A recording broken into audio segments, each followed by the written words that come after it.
So I think we are done with this particular article regarding the CICs and SICs. Now move forward.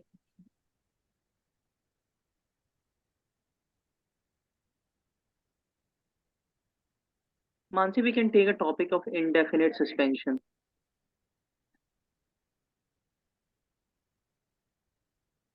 Which one? Okay, this Um, one. uh, yeah. So indefinite suspension from a house is a matter of concern, says CGI. So आज के time पर हम देख रहे हैं कि किस तरीके से indefinite suspension has been slapped and done on some MPs, like we are not taking the name specifically.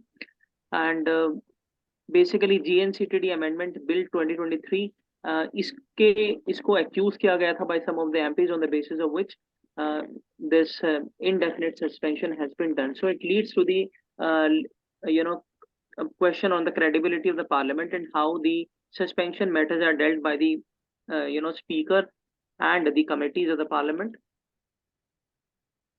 Or so yeah, what we can take is that how the CGI is having a concern on this matter.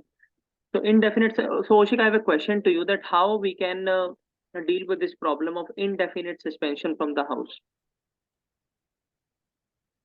Do we have any provisions in the constitution specifically dealing with this? Currently, I have no idea regarding that. If we have any certain limitation on this one. Okay. So yes, Mansi, we can move. तो नहीं है क्या प्रवेश? No, actually, in the constitution as such, we do not have any such article like this. But yes, under the rules of procedure and business of parliamentary act, we have some rules specifically to deal with this. So we see after tough Election Commission of India's action, Telangana officials, they keep decisions in abeyance.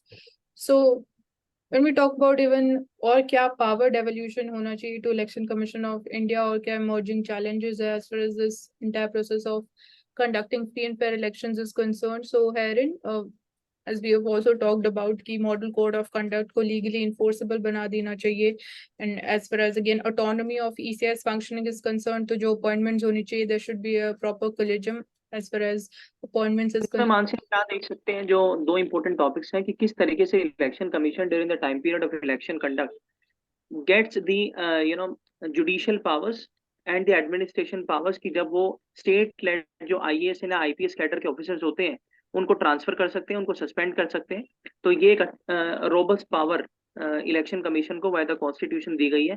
दूसरा हम इसमें क्या देख सकते हैं कि किस तरीके से जो व्हिप सिस्टम होता है ऑफ द पॉलिटिकल पार्टीज, उसके ऊपर भी रेगुलेशन जो है इलेक्शन कमीशन करता है और ऑर्डर्स देता है to the top most hierarchal authorities like chief secretary, cabinet secretary. और जो इसी के ऑर्डर्स होते हैं उनका कंप्लायंस किस तरीके से जो ऑफिसर्स होते हैं और different types of administration setup है उसको मानना पड़ता है. तो ये हम ले सकते हैं यहाँ से. हाँ ठीक है, मतलब यहाँ पे पावर्स की बात की जा रही है ना, ECI के पास कौन सी पावर्स है.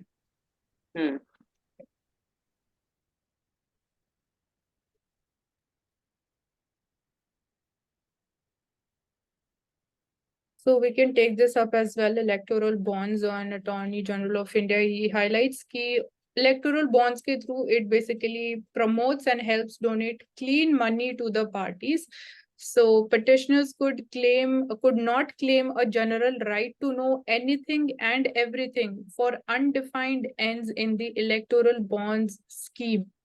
So this is basically the take of Attorney General of India, and we can take this up as topic of debate and discussion also. क्योंकि जो specific provisions है, like पहले limitation थी कि कितना percentage even corporates donate कर सकते हैं their amount in the form of electoral bonds, तो वो limitation हटा दी गई है. तो कहीं ना कहीं even जो shell companies create की जाती है, तो that is also एक स्पेसिफिक पर्पस यही रहता है कि ब्लैक मनी को आप कैसे ECI बाय करने में करोगे. एंड सिंस इवन जो अनोनिमस कैरेक्टर रहता है of the persons who are buying and then donating these electoral bonds, so that is also again one question around this thing. So that's तो मानसी, जब आप कह रहे हो कि शेल कंपनीज जो है, मतलब that is becoming a concern as far as the donation of money is concern by the corporates to the political parties. तो when the basic when the clearance from the MCA portal of the Ministry of Commerce Affairs is taken by the corporate industries, and the time they are creating a shell companies solely because of this purpose to donate the money, won't the government specifically the Ministry of Commerce will get to know that this is done by this particular corporate and we will curb this? नहीं, आप shell companies का यही सबसे बड़ा concern रहता है कि आप उनको आइडेंटिफाई कैसे करोगे, क्योंकि वो रजिस्टर्ड नहीं, वो लीगली नहीं है। कोई पेपर वर्क जो अगर जो होता है वो भी मेयर फॉर्मेलिटीज के लिए किया जाता है, तो वो आप initially you can't just jump on to that कि ये शेल कंपनी है, ये शेल कंपनी नहीं है। No, but the time the shell companies is paying the amount, to the political parties via the SBI, so won't it come into the नहीं, limelight कोई to the तो bank? Concern है। फिर electoral bonds में भी जो anonymous character रहता है, जो आपकी पर्सनल डिटेल्स है, आपका बेसिकली नेम नहीं होता है कि कौन डोनेट कर रहा है, तो आप वो नहीं पता लगा सकते हो कि पैसा आ कहाँ से रहा है। ठीक है, बस इतना पता लगा सकते हैं कि पैसा कौन सी पार्टी को कितना जा रहा है, ये पता लगा सकते हैं। सो इसलिए यहाँ पे ये बात की जा रही है ना, right, you could not claim a general right to know anything and everything for the undefined ends. and Oshik, does the electoral bonds comes under the RTI mechanism or not?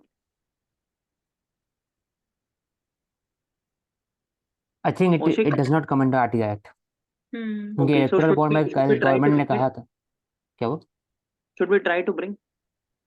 yes it should be brought because who is funding the political party should be the important thing which public should know, और ये होना चाहिए maroon से। लेकिन फिर anonymity का principal आप कैसे मीट करोगे? एनोनिमिटी इसमें प्रिंसिपल मेरा व्यू पॉइंट इसमें है कि एनोनिमिटी का प्रिंसिपल इसमें नहीं होना चाहिए।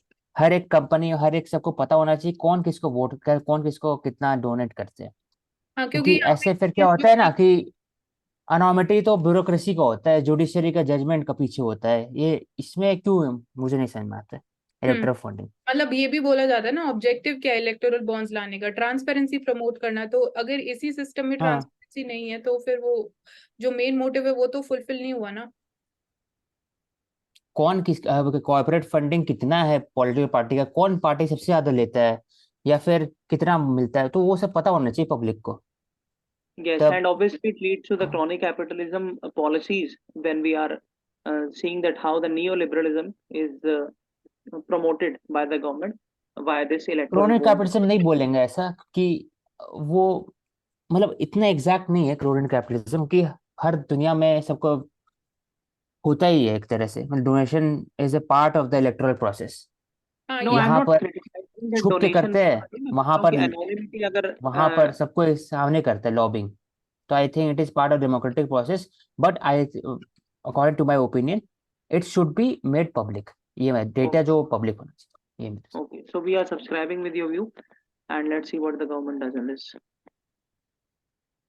so finance government already said public has no right to question the government on this one, to know कल ही तो anything. बोले थे ना, कल परसों। हाँ ठीक है, तो finance minister urges closer global cooperation to halt the smuggling and nab the masterminds. So यहाँ पे भी आप बात करें Pravesh I cooperation। Want to ask कि what are the institution available where India can coordinate with the call for global operation against smuggling and mastermind, मतलब क्या क्या इंस्टीट्यूशन है वर्ल्ड वाइड अभी precisely.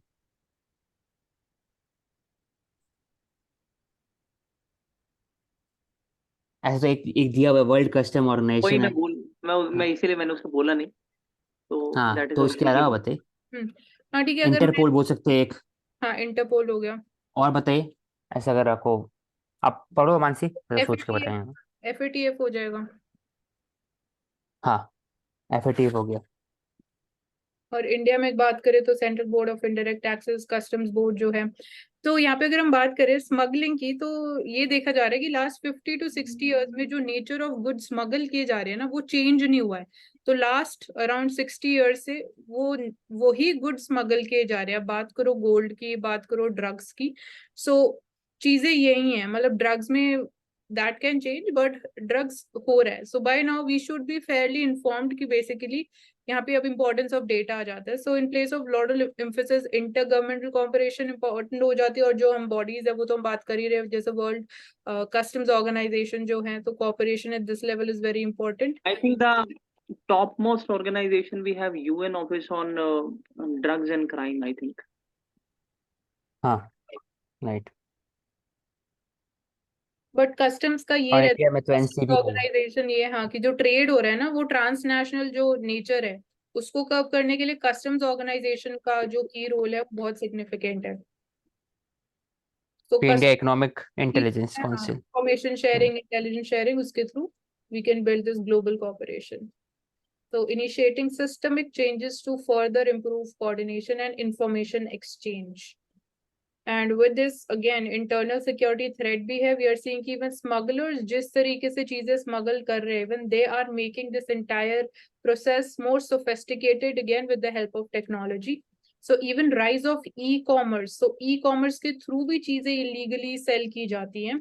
And even cryptocurrencies are also involved in this. So cross-border transactions that has added more layers of complexity. तो उसको और identify, recognize करना और ज्यादा difficult हो गया.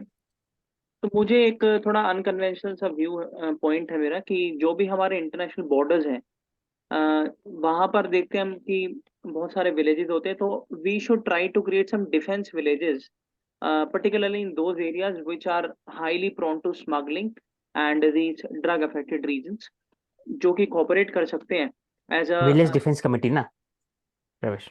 like we have village defense committee, but yes, we can make it more to a big level, so we can create village defense villages concept. So because there are chances of mismanagement in the committees, but it can't be done on a very big level when we are talking about the defense villages. ठीक. So e-commerce platforms, and when we talk about having the minimum wage policy, तो only 3 e-commerce platforms ऐसे जिनके पास वो are basically implementing this minimum wage policy. तो एक ये part आ जाता है जब हम बात करते हैं even rights of the gig workers. So again यहाँ पे क्या किया जा सकता है? So that can be again कि ensuring this is again adhered by all the e-commerce platforms which are functioning, and जो हमारी upcoming e-commerce policy भी है, it should be a part of that also. So जो workers rights है, that can be there. 5 principles: fair play, fair conditions, fair contracts होने चाहिए, fair management की जानी चाहिए, fair representation होना चाहिए. So और इसी में मानसी हम एक काम और कर सकते हैं कि when we are talking about the minimum wage policy, so we should have a standard and uniform hire and fire policy also, ताकि जो लोगों की लिवलीहुड है उस पर एकदम से इम्पैक्ट ना आए. ठीक है. एंड इवन वर्किंग कंडीशंस भी जो रहती हैं कहीं ना कहीं उसमें भी डिस्क्रिमिनेशन देखा जा रहा है on the basis of caste, class and this.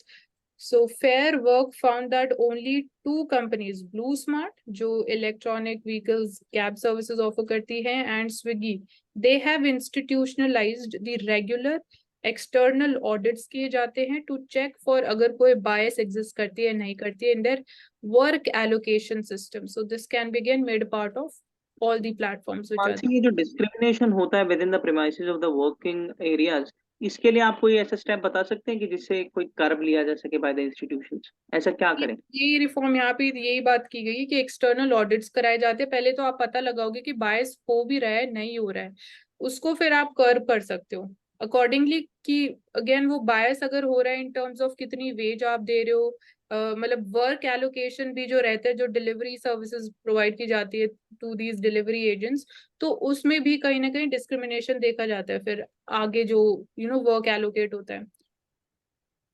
ठीक.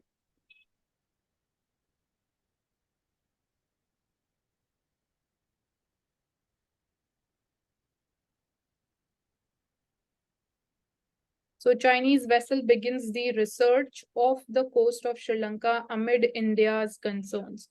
So they are basically going ahead with research. As far as again, तो यहाँ पे हमारे लिए एक तो National Aquatic Resource Research and Development Agency, that is important. So minerals क्या present है Indian Ocean में, इस particular region में around the Sri Lanka.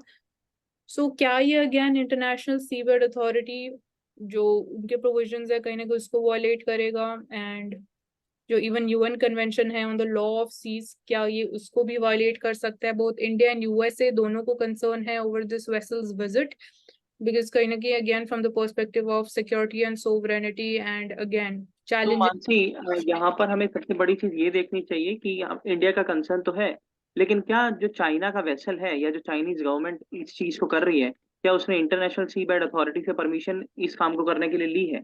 यदि उसने ली है तो किस कारण से ली है, और इफ द कारण is polymetallic nodules, so India should also take the permission and start the similar kind of project in the coast of Sri Lanka. India already project start कर चुका है, we are having that deep ocean mission, तो उसका one of the objective is this only, to identify कहाँ पे polymetallic nodules present है।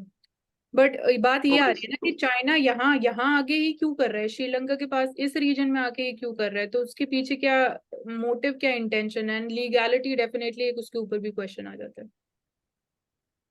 और मानसी इसमें एक और एक इंटरेस्टिंग पॉइंट है, क्या ये सही में रिसर्च व्हीकल है हाँ वो कि ही। स्पाइंग व्हीकल है?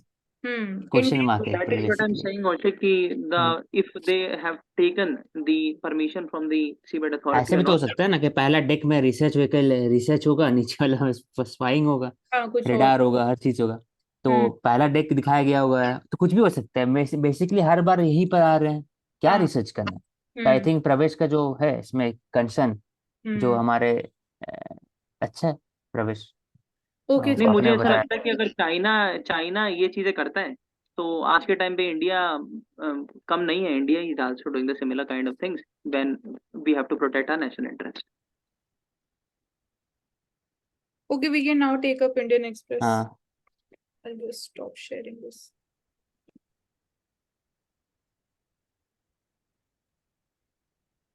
दिख रहा है क्या मानसी?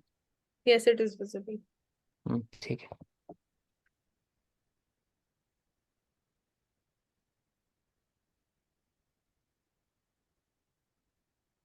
प्रवेश, इसमें शॉर्ट में बताना, ईडी जो है ना, उनका ऑर्गेनाइजेशन एक बार बता दो आप, किसके अंडर में आता है, कौन से एक्ट है? ठीक है, so ED corporate. comes under ED comes under the Ministry of Finance, particularly the Department of Revenue. जो ईडी होती है, that deals under the Prevention of Money Laundering Act 2002 and FEMA Act. So इन दो act के अंदर जो ED है उसको administrative, investigative and civil and criminal powers दी गई है for the prosecution as well as the investigation in the economic matters. So these are few information regarding the ED. और प्रवेश, जो एफसीआर है वो भी इन्हीं के अंडर में आता है ना, कि वो होम मिनिस्ट्री के यस, अंदर में आएगा? Yes, yes. ठीक।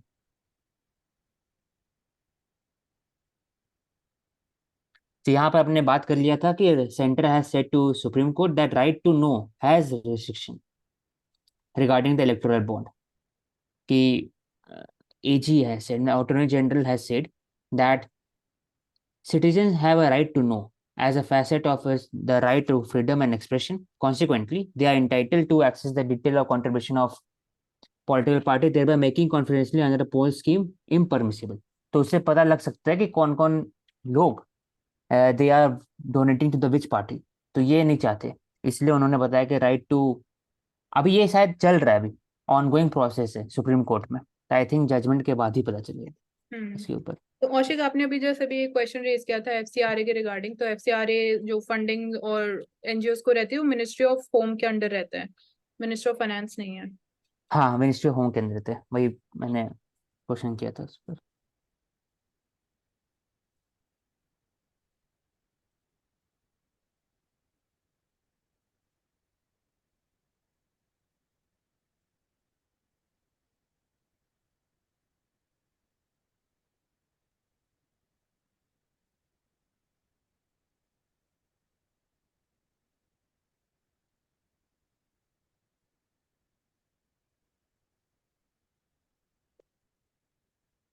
Masi, you can take up this one. Sardar Vallabh भाई Patel, this is part of modern history.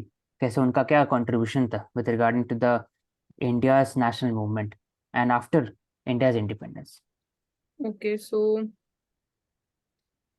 सबसे इम्पोर्टेंट कंट्रीब्यूशन अगर हम बात करें post independence, so that was in terms of integrating and unification of the Mansi, आप इसको पढ़ सकते हो, हम प्रवेश डिस्कस कर सकते हैं इस पर, तो फिर आप बता देना बाद में। ठीक है, तो ओशिक मेरे हाँ। हिसाब से मेरे को 3 या 4 पॉइंट्स पता है। जैसे हम्म, कि प्री इंडिपेंडेंस की अगर हम बात करें, तो सरदार वल्लभ भाई Patel was a instrumentalist figure in creating the spiritual spirit towards the India's independence. उसके बाद दूसरा, पोस्ट इंडिपेंडेंस में रीऑर्गेनाइजेशन ऑफ द स्टेट्स, उसमें भी काफी इनकी भूमिका रही है। तीसरा, the creation and the rejuvenation of civil services. जब हम आईएएस आईपीएस ऑफिसर्स की बात करते हैं, तो he was a protagonist of that. उसके बाद अगर हम बात करें नेशनल यूनिटी डे, तो इनकी जो लिगेसी है और इनके जो फाउंडेशन वर्क्स हैं, उनको याद करने के लिए ये दिन जो है at the birth anniversary of this legend हम मनाते हैं। और तो ये 3 या 4 चीजें मैं I आपको will add बताऊंगा। a few क्या? points to Pravesh. That is, he gained prominence after the Bardoli Satyagraha in 1928 in Gujarat. वहां पर उन्होंने एक अच्छा काम किया था, इसी कारण वो प्रोमिनेंस पर आए। और फिर उसके बाद इम्पोर्टेंट रोल उनका रहा है as a peace negotiator between the Nehru and Gandhi and even in the Congress.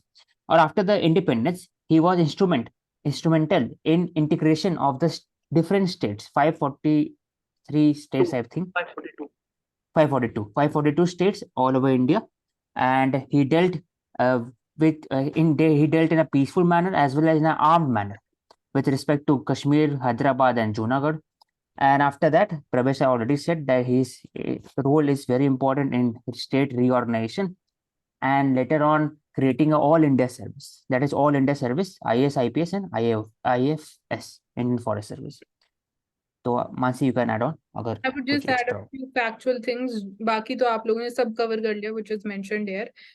One is, so he is also seen as one of the founding fathers of the Republic of India. And when we talk about his birth date, so that is 31st October 1875. So we miss on the year. So 1875 is his birth year. So rest everything else has been covered up. Okay, thank you.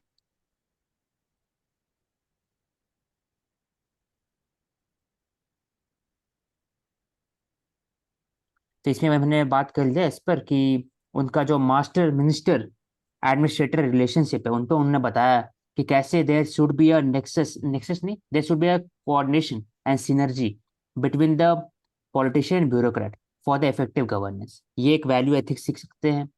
दूसरा, उनको एक role play था कि IAS IPS all India service is the backbone of the country, steel frame, and it needs to be preserve and conserved for the betterment of the society and nation. एक उनका दूसरा हो गया। फिर all India service, freedom मतलब क्या उनके दिमाग में था, तो फ्रीडम मतलब मानसिक फ्रीडम भी। तो decolonisation is very important part of his vision. और शारीरिक फ्रीडम जो हमें मिला 1947 में, तो हमें पॉलिटिकल इकोनॉमिक सब फ्रीडम चाहिए। और he talked about the self reliance and he also talked about import substitution।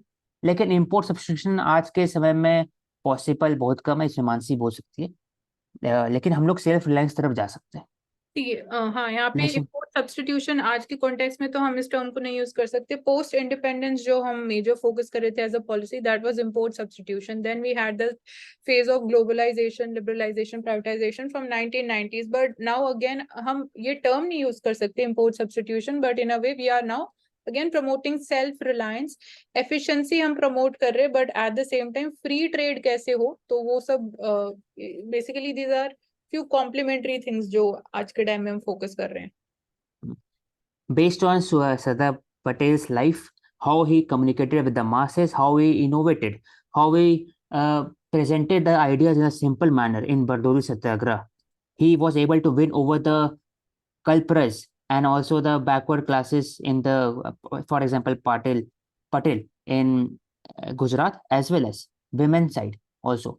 So this showcases its integrity and responsiveness, accountability and impartiality are the values which we need to imbibe in the governance so that the vulnerable section can be served properly. तो I think ये सब areas हो गया, हमने discuss कर दिया पूरा ethics standard के हिसाब से भी।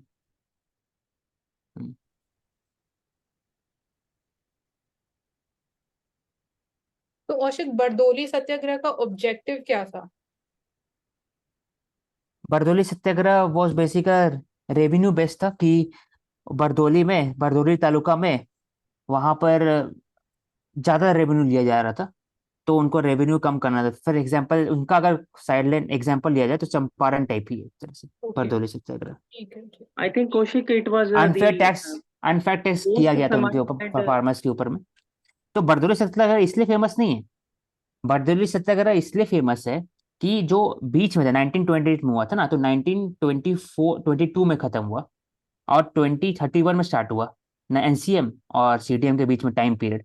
तो कंस्ट्रक्टिव फेज है ना, तो कंस्ट्रक्टिव फेज में कैसे वापस से मोटिवेट कर रहे हैं लोगों को टुवर्ड्स द नेशनल मूवमेंट, उसके लिए एक तरह से वो कैटलिस्ट है बरदौली सत्याग्रह, इसलिए फेमस है वो, ओके। रादर देन कि वो एक तरह से एक चंपारण टाइप हो कि टैक्स के खिलाफ बात हो, मतलब टैक्स कम करो ऐसे टाइप में, ज्यादा फेमस उसके लिए।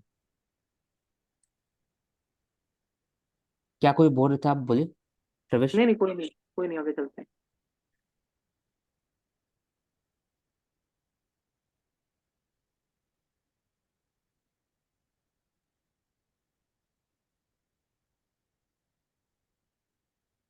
India's development was possible due to political stability.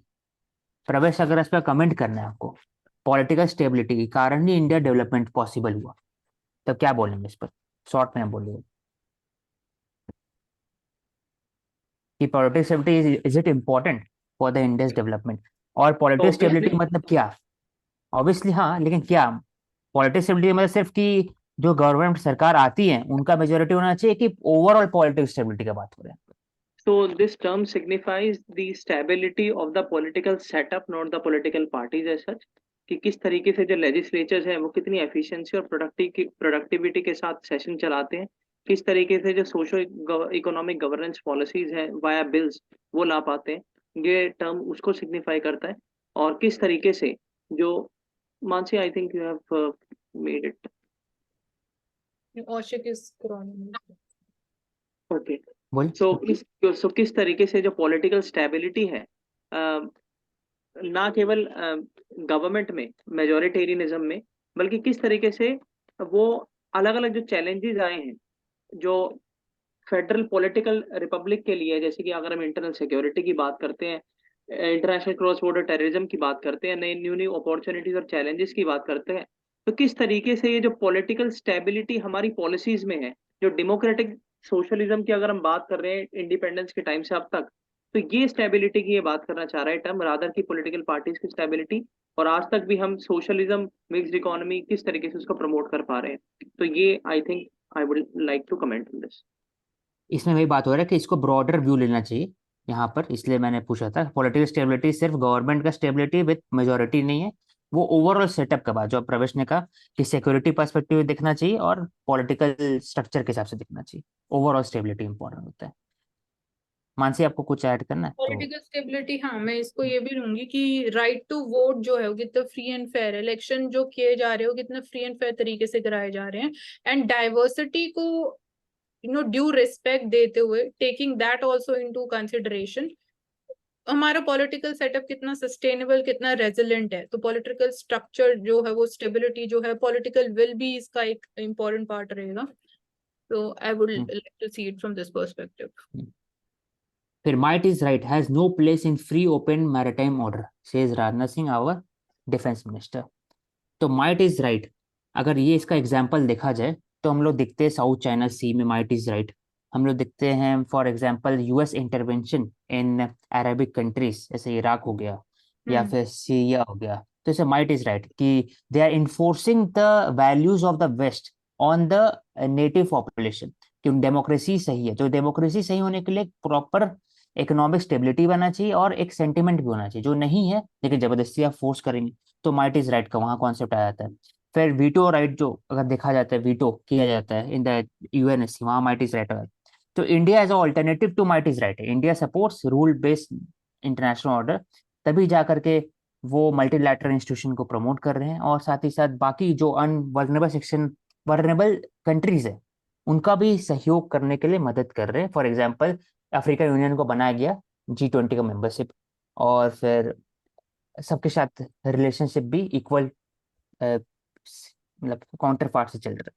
तो UN clause So, important institution है। I would like to, hmm, yeah, I would like to comment that in international order, if we talk about the international relations theoretical approach, so might is right always prevalent in the international forum. अगर आप ancient times की बात करें और अब तक की बात करें तो माइट इट इज राइट होता है, लेकिन हम ये प्रवेश बात करते हैं कि किस तरीके से आज के टाइम पे जो वेव ऑफ मल्टीपोलर ऑर्डर है उसमें हम माइट इज राइट को किस तरीके से इंडिया जो है वो कहीं ना कहीं खत्म करने की बात कर रहा है, जिसमें जिसमें वो अलग हाँ अलग जो कंट्रीज हैं उनको साथ लाकर और international order maritime peaceful maritime policies की बात कर रहे Pravesh, I agree with the point of view. मैं जानता हूँ कि ये माइट इज राइट सही होता है, बहुत जगह रोमन कंट्रीज में देखा जाए, अशोका का देखा है, सब जगह। लेकिन अगर आप यही प्रैक्टिकल अप्रोच होगा ना, माइट इज राइट। हाँ लेकिन जो हम लोग बात करेंगे, जो हम लोग रखेंगे, वो हम लोग हमेशा बात करेंगे ना एक बड़ा अप्रोच, जैसे यूएस करता है। We support democracy, we support international based route order, लेकिन वो नहीं करते। तो I think we should be like them, मतलब मैं अगर बोलता हूँ तो। लेकिन हम लोग ऐसा नहीं है, हम लोग थोड़ा डिफरेंट है। माइट इज राइट हम लोग सपोर्ट भी करते हैं कहीं ना कहीं, जहाँ पर अपना नेशनल इंटरेस्ट आता है। और कहा जाए जहाँ जहाँ पर अगर बहुत क्लोजली नहीं है, तो हम वहाँ पर हमेशा रूल बेस्ड ऑर्डर को प्रमोट करते हैं। तो अगर ये नहीं बोल सकते, ये भी नहीं बोल सकते, हम लोग को हमेशा बोलना चाहिए कि रूल बेस्ड ऑर्डर को सपोर्ट करते हैं, अगर पूछा जाए तो। समझ रहे प्रवेश? हैं। मैं जान रहा हूँ आप बोल रहे हैं, मैं भी इसमें विश्वास करता हूँ, लेकिन अब ये नहीं कर सकते ना कि माइट इज राइट प्रेवेल करता है और हमेशा ऐसा होना चाहिए, ये सबको पता है।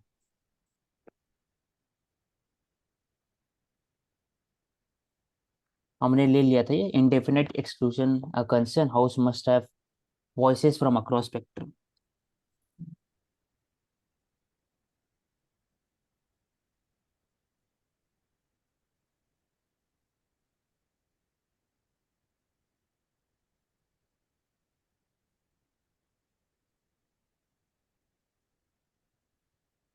So I think this can be taken ये up क्या as हुआ? हाँ हाँ। In a season of farm fires, a small village in Punjab, मतलब पराली खेती बात कर रहे हैं यहाँ पर, is bucking the test trend. तो वैसे इसका लेते हैं कि 3,200 resident have taken a small step towards the environmental sustainability in the village farm. कैसे किया जा रहा है? They have refrained from burning the stable और स्टबल।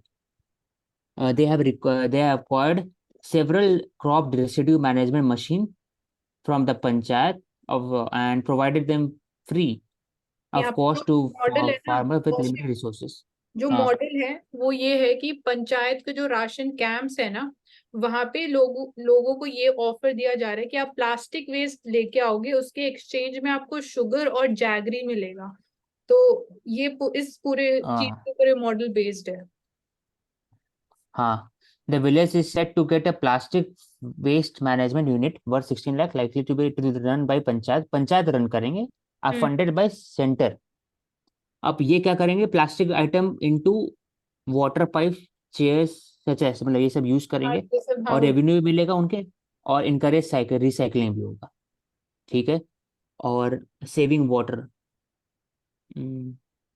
तो राइस पैडी, जो एक कल्टीवेशन साइकिल जिसको बोलते हैं, वहां से हट के अब बाकी जगह फील्ड में सीजनल वेजिटेबल भी किया जा रहा है। मैं बोला ना प्रवेश, कल ही बात कर रहा था कि हॉर्टिकल्चर इंपॉर्टेंट है, कम यूसेज होता है। आरओ का भी कम यूसेज करना है। आरओ मतलब सबके घर में लगा रहता है। एयर कंडीशनर का हो गया। ठीक है। तो उसमें क्या क्या किया गया है कि प्लांटेशन स्कीम किया है, जिसमें 1,000 fruit plant way distributed among the villages, और इंसेंटिवाइज किया गया है उन्हें, ताकि वो जामुन, गुआवा, मैंगो ट्रीज ये सब रोपे और उनसे जो प्रॉफिट होगा वो कमा सकते हैं, रेन्यूमरेशन नहीं बढ़ सकता उनका। I think we have taken this one, yes कि हाँ। कैसे पंचायत का रोल कैसे है with respect to sustainable farmland, and जो जो behaviour change among the public है वो कैसे होता है, वो एक एग्जाम्पल है। इसलिए होप दिया हुआ है यहाँ पर, tackling change on the ground.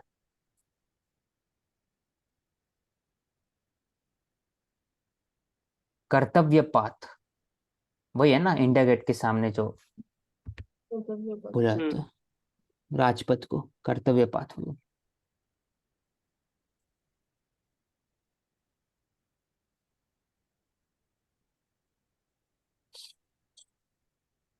So Oshik, we can take that upper election commission statement that we can't control political parties. हाँ Alliances बोल रहे हैं, alliances को regulate नहीं कर सकते हैं. Yeah. Election so Commission can't- has ठीक है आप बोले नहीं आप कर लो. Election Commission has told Delhi High Court that it cannot regulate political alliance and the RPA.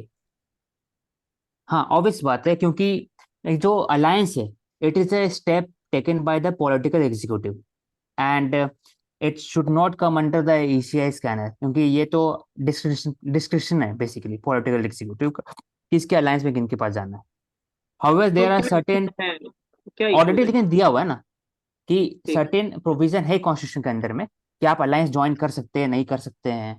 आप पार्टी मेंबर बनते हैं लेकिन आप पार्टी छोड़ दिए तो एंटी डिफेक्शन लगेगा कि नहीं लगेगा उस पर ऑलरेडी है ही तो जरूरत नहीं है मुझे लगता है कि ECI नहीं के आई पास थिंक उसमें power उसे नहीं है, हमें स्प्लिट का उसका- मैकेनिज्म देखना होता है कि बोलो मानसी. मैं ये कह रही हूँ ECI के पास यहाँ पे रिटर्न भी है कि ECI has the power to register the associations of bodies या individuals of political parties जो सेक्शन 29A of RPA के अंडर मेंशन भी है. बट अगर वो रजिस्टर कर सकते हैं तो why can't they regulate? मतलब वो फिर एक तरीके से रेगुलेशन ही हो गया ना अगर उनके पास पावर है टू रजिस्टर these associations. नहीं मानसी हाँ, रेगुलेशन register- हाँ, हाँ, रजिस्टर में बोले। कर दिया है लेकिन अगर वो अलायंस बना रहे हैं तो आप उसके ऊपर कुछ नहीं कर सकते. हाँ, तो ठीक वहाँ है. रेगुलेशन है. There's a difference, okay. एक और एक चीज है मैं ऐड करूंगा कि पॉलिटिकल पार्टी का रजिस्ट्रेशन के पास ECI के पास पावर है लेकिन डीरेगुलेट नहीं कर सकते उसको हटा नहीं सकते वो भी नहीं कर सकते डीरेगुलेट पार्टी नहीं कर सकते हाँ, उनके deregistration. पास पावर नहीं. और हाँ डी रजिस्ट्रेशन हो गया और यहाँ पर कि ना they can't regulate the political alliance.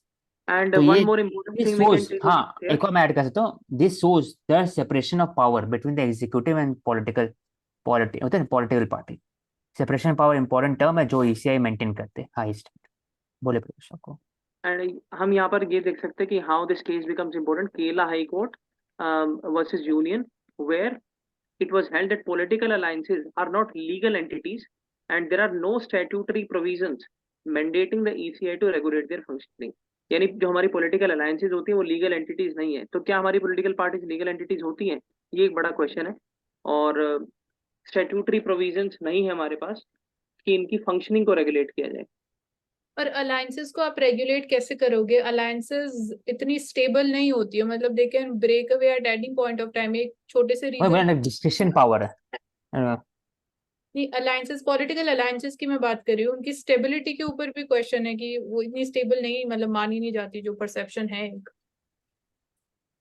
Mansi मुझे ऐसा लगता है कि अगर हम पॉलिटिकल अलायंसेस को रजिस्टर कर रहे हैं रेगुलेट नहीं कर पा रहे तो अगर हम रजिस्टर करते हैं तो उससे भी काफी फायदे रहते हैं कि मतलब at the time of elections जब हम देखते हैं कि किस तरीके से हेट स्पीचेस इंसिडेंट्स या फिर जो सोशल डिसहार्मनी क्रिएट की जाती है by the individual legislators comings from the political alliances.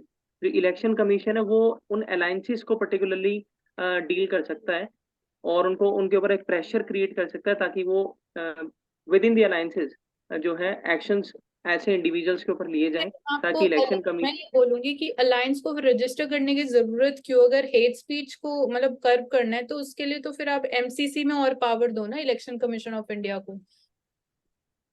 नहीं वो भी हमें देंगे लेकिन when we are talking about various aspects तो दैट रिगार्ड घूम फिर के क्यों हेट स्पीच को कर्ब करने के लिए कोई चीज करनी जब उसके लिए आप डायरेक्टली ECI को पावर्स दे सकते हो. तो उसमें तो वो जो political party. Okay, Mansi, we can take up discussion in next video. Yes, we can move on to the next topic.